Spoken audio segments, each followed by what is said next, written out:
बिस्मिल्लाहिर्रहमानिर्रहीम। अस्सलाम वालेकुम दोस्तों, नई वीडियो में खुश आमदीद। दोस्तों, इसको कहते हैं शेरों की फौज।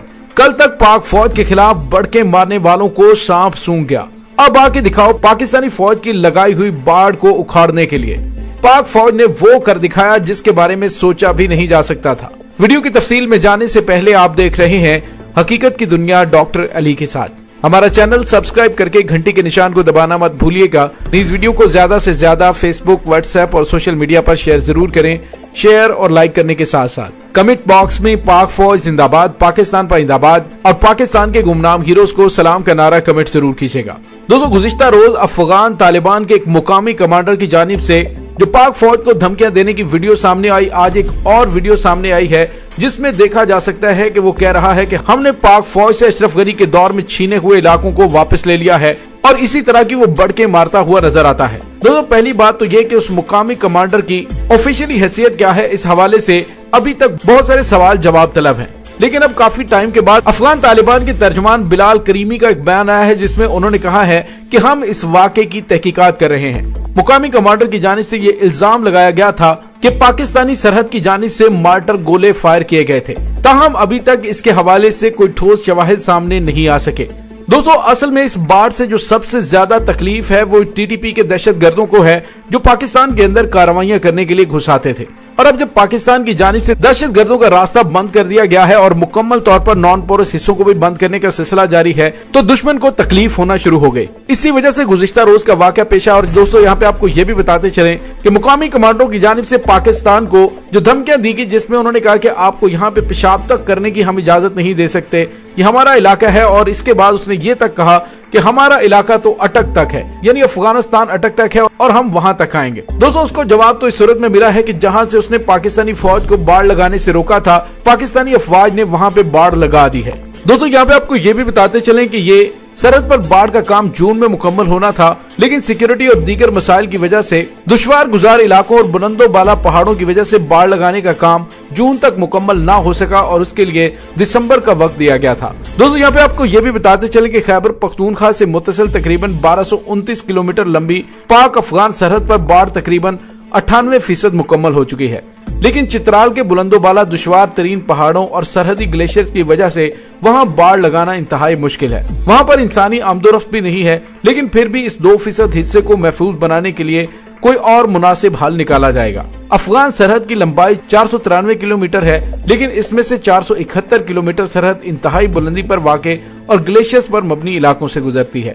इस मुकाम पर जिला दीर के करीब इसकी सतह समुद्र से बुलंदी 13,000 फीट और दूसरे मुकाम की बुलंदी 10,460 फीट है और बाजोड़ के साथ सरहद की लंबाई 50 किलोमीटर है। महमद के साथ 69 किलोमीटर, खैबर के साथ 111 किलोमीटर और कुरम के साथ 191 किलोमीटर है। शुमाली वज़ीरिस्तान के साथ 183 और जनूबी वज़ीरिस्तान के साथ 94 किलोमीटर है। दोस्तों, अगर मजमूई तौर पर बाढ़ के हवाले से बात की जाए तो पाकिस्तान ने 96% बाढ़ और कलों का काम मुकम्मल कर लिया है। खैबर पख्तूनख्वा में कुछ गांव ऐसे हैं कि आधा गांव पाकिस्तान और आधा अफगानिस्तान में आता है।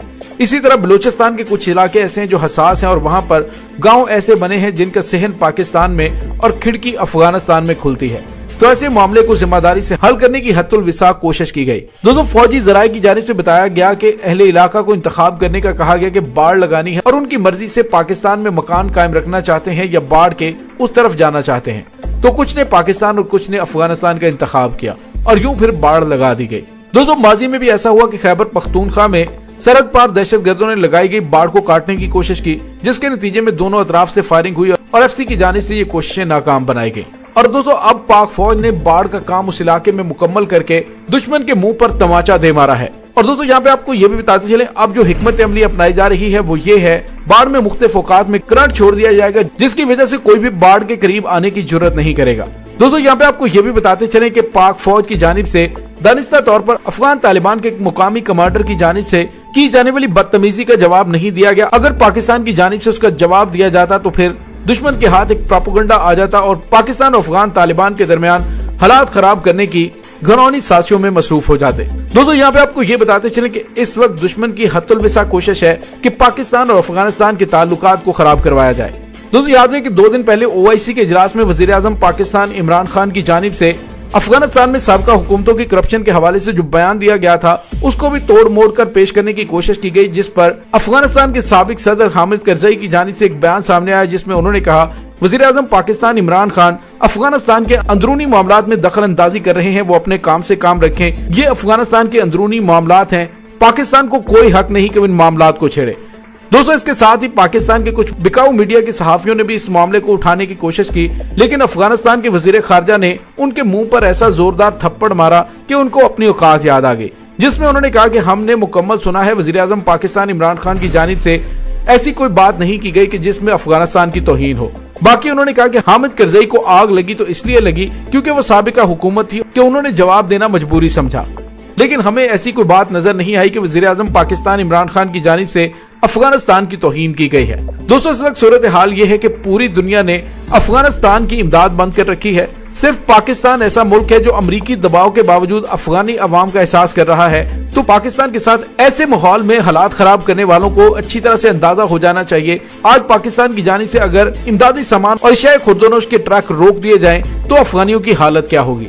लेकिन पाकिस्तान इंसानियत का ख्याल रखता है, पाकिस्तान ब्रदरहुड की बात करता है। मुफाद परस्त दुश्मन के इशारों पर नाचने वालों को इससे क्या कर्ज। उनको तो जो स्क्रिप्ट पकड़ा दिया जाता है उन्होंने उसको फर पढ़ना शुरू कर देना होता है। उनकी बला से कि इससे दोनों ममालिक के मामलात और अवाम को कितना नुकसान पहुंचेगा। दोस्तों, यहाँ पे आपको ये भी बताते चलें कि पाकिस्तान की जानिब से जो बाड़ लगाई गई है उसका एक बड़ा जबरदस्त डिजाइन बनाया गया है।